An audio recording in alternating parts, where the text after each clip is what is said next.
আমাদের কলেজের দুর্গাপুর এনআইটিতে গত 15ই এপ্রিল একটা রিসার্চ ল্যাবে মেকানিক্যালের প্রফেসর একদম কাজ করতে গিয়ে ব্লাস্ট হয়ে যায়। তো সেখানে অনেকটা পরিমাণে তার ইনজিওর্ড হয়েছিল, সাথে সাথেই হসপিটালে অ্যাডমিট করা হয়। কিন্তু সেখানে নিয়ে যাওয়ার পরে রাত্রিতে ডিসিশন হয় যে স্যারকে নিয়ে যাওয়া হবে এয়ার অ্যাম্বুলেন্সে করে দিল্লিতে। তো সেখানে নিয়ে যাওয়ার পরে ট্রিটমেন্টের মধ্যে ছিলেন। এই 21শে এপ্রিল স্যার মারা যান, চলে যান।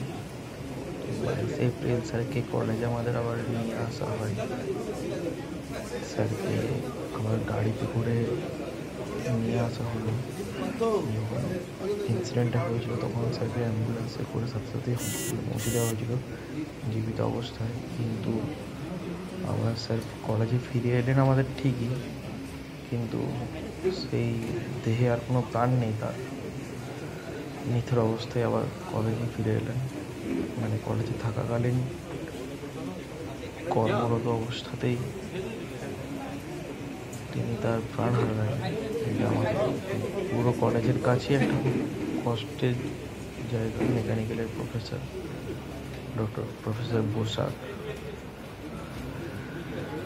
তো ওনার আমাদের এখানে কলেজের শেষ সবাই স্যাররা, স্টুডেন্টরা, আমরা সবাই ফুল দিয়ে শেষবারের মতো স্যারকে প্রণাম করা হচ্ছে। তারপর আবার কলেজ থেকে আবার স্যারকে চলে যাওয়া হবে। আর হয়তো এখান থেকে হয়তো আর কর্মজীবনের বেশি দিন আর ছিল না, যদিও অল্প সময় ছিল। এইভাবে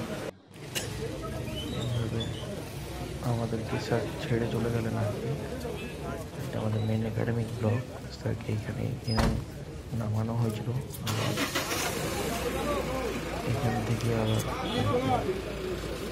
গাড়িতে করে আবার চলে যাওয়া হবে। খুব কষ্টের ছিল, কারণ মানে অল্প সময়ের জন্য এনেছিল। কারণ দিল্লি থেকে আমাদের কলেজে আবার করে এখান থেকে পারমানেন্টের জন্য আমাদের কলেজ থেকে সার্ভিস চলে যাচ্ছে। যাওয়ার আগের আর কি শেষ প্রস্তুতি চলছে যাওয়ার আগে।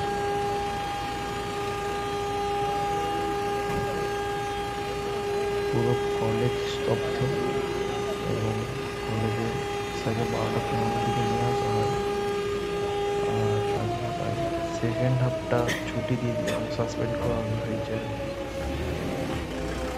পারমানেন্টের জন্য। স্যার আমাদের চির বিদায় জানানো করে তার কর্মজীবন থেকে আমাদের সবাইকে ছেড়ে দিয়ে